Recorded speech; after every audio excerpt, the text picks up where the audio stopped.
Olha, por que o nome do Eric veio à tona? Porque ontem o Santos soltou uma nota oficial. Quem quiser ler a nota na íntegra, ela está publicada no Globoesporte.com.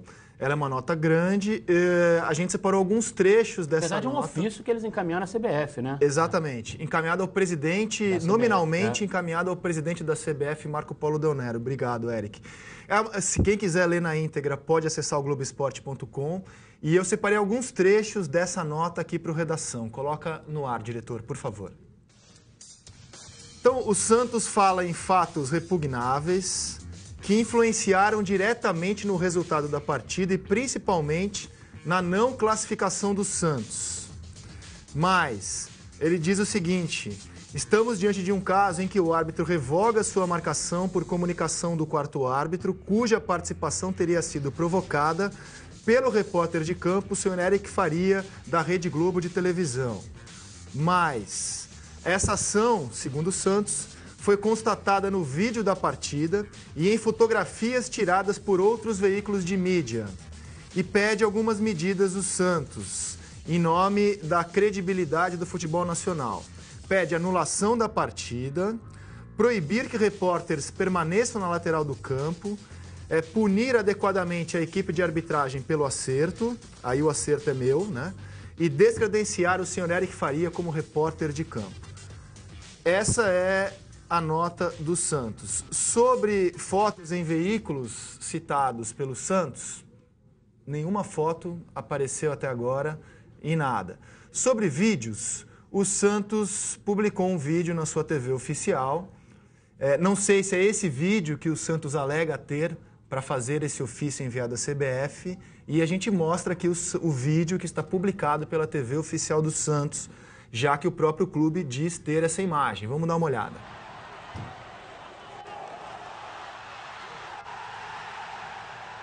Esse vídeo, só para esclarecer, ele tem cortes, mas os cortes não foram feitos pela nossa equipe. A gente está reproduzindo integralmente aquilo que o Santos coloca no ar na sua TV oficial, a Santos TV.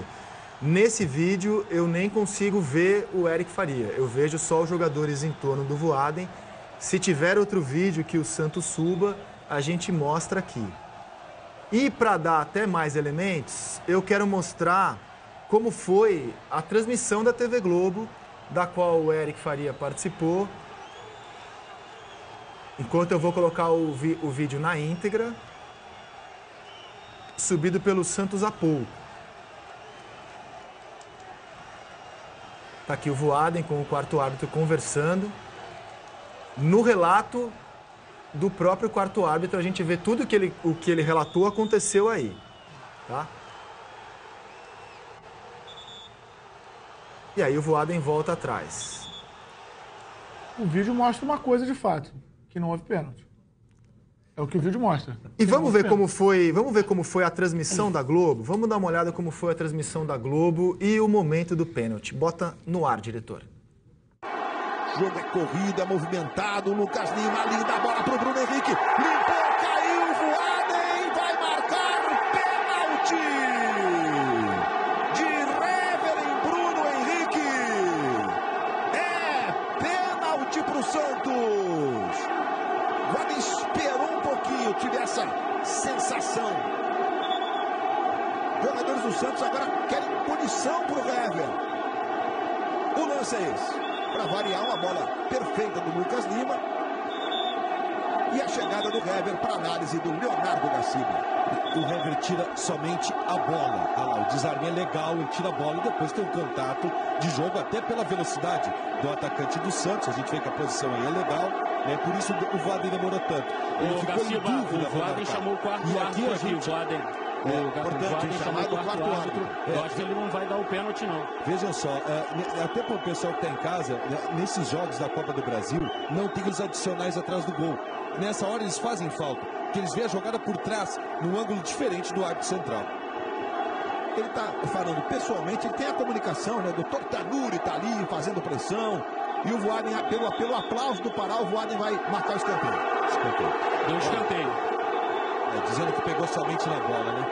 Quarto árbitro, então, foi o responsável pela mesma visão que você teve, Léo Garcia. Olha, o Flávio Souza, né? O Flávio Souza, que é de São Paulo, quarto árbitro também muito experiente.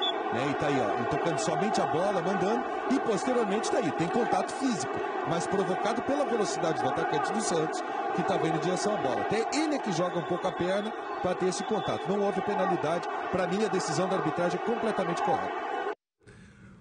O Gaciba é o primeiro a opinar que não foi pênalti e o lance em câmera lenta, no detalhe, deixa isso claro. E o Eric informa logo na sequência que o Voaden chamou o quarto árbitro. Eric, quer complementar?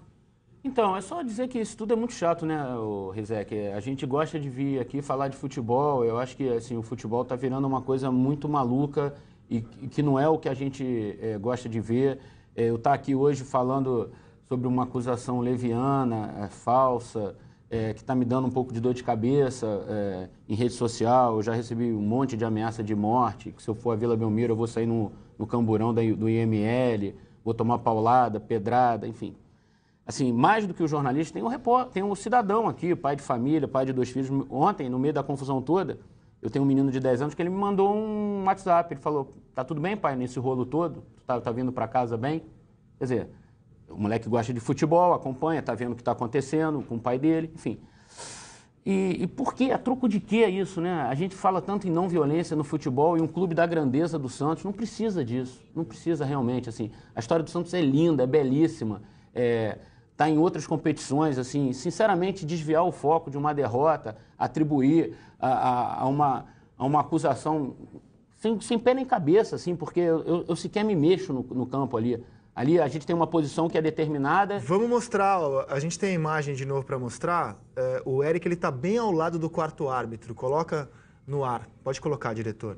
Diga, Eric. Então, eu sequer me mexo no campo de futebol ali. Eu me mexo no fim do jogo com um funcionário da CBF que me leva até a linha de fundo para poder fazer a entrevista no intervalo e no fim do jogo. O que o Flávio falou é realmente, assim, eu sequer tinha ouvido a voz do Flávio, eu não conhecia a voz lá onde ali, ó. Ali está o quarto árbitro, eu estou mais à direita ali. Tem um espaçozinho ali, um vão entre o banco e o primeiro camarote ali da Vila, a gente fica ali. Como eu volto a repetir, estávamos eu e o repórter da Fox, o Fernando Caetano, lado a lado. Ele estava até fazendo o jogo sozinho, às vezes ele se movimentava ali pelas áreas técnicas, porque ele precisava cobrir os 2 bancos. Nós estávamos em 2, eu e o Renato Cury, então não houve nem essa necessidade. Dizer que não há diálogo, às vezes a gente, por exemplo, quantas vezes você já viu numa transmissão, eu vou consultar aqui o quarto árbitro para ver se o árbitro vai dar gol contra ou gol do atacante, aqueles lances. Para quem foi o cartão amarelo, tem uma dúvida. A gente vai ali, vem cá, foi cartão para quem? O gol foi contra, não foi? Mas nesse caso, nesse jogo especificamente, eu não dei nem boa noite, porque não houve nem casos de eu precisar consultar o quarto árbitro por alguma razão. Se foi gol contra, se foi cartão amarelo, vermelho para quem foi e tal. Então, eu não troquei nem boa noite com o Flávio, assim. Eu realmente duvido, desafio que mostre qualquer imagem que comprove que eu falei com o quarto árbitro, assim. Por isso que eu acho que é uma atitude feia do Santos, não precisava disso mesmo, assim. E de certa forma, me expôs a uma situação que, assim, agora eu não vou deixar de ir a jogo de futebol, trabalhar em jogo de futebol. Domingo eu estou escalado, eu vou à Arena do Corinthians fazer o Flamengo e Corinthians normalmente. Eu já estava escalado antes, vou fazer o jogo. Não tem por que eu me esconder, não tem por que eu ter medo de nada, eu não fiz nada. Vou de cabeça erguida fazer o jogo normalmente, entendeu? Então, assim, acusação de torcedor e tal, isso aí, o torcedor é muito passional também, acabou sendo movido por uma nota do Santos, o torcedor magoado porque perdeu, vê a diretoria acusar alguém, ela acaba comprando o discurso mesmo, porque ela também está magoada, então isso passa, isso aí vai passar, mas é chato você ler que vai morrer, que vai tomar pedrada. O Eric não é o primeiro a sofrer isso, a repórter Karen Duarte sofreu uma situação semelhante com o Fluminense no ano passado, e não somos a única emissora a sofrer isso. O repórter Fernando Fernandes, da Rede Bandeirantes, já sofreu algo muito semelhante, assim como o André Hernan, assim como o Carlos Cereto. E o que eu lamento naquilo que eu considero uma atitude baixa de um clube que é gigante, que é o Santos Futebol Clube, é porque você coloca de uma forma muito leviana, muito irresponsável, uma torcida contra um profissional de imprensa, cuja única camisa ali é da emissora para a qual ele trabalha.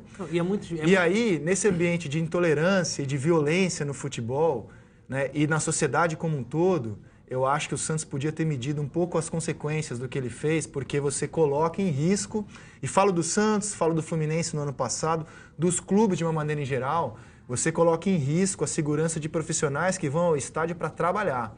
Então, infelizmente, na minha opinião, uma atitude baixa de um clube que é gigante. Diga lá, Marvel. É muito impressionante porque a gente vê assim, que as pessoas não sabem perder, né?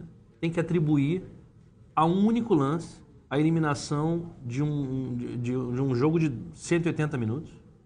Você teve jogo na Ilha do Urubu, teve jogo na Vila Belmiro, e de repente um lance você consegue atribuir a um agente completamente externo, em que não há nenhuma evidência ali. Você consegue desviar toda a responsabilidade dos jogadores, do técnico, da diretoria e tal, para dar uma resposta à cobrança da torcida. É muito triste isso.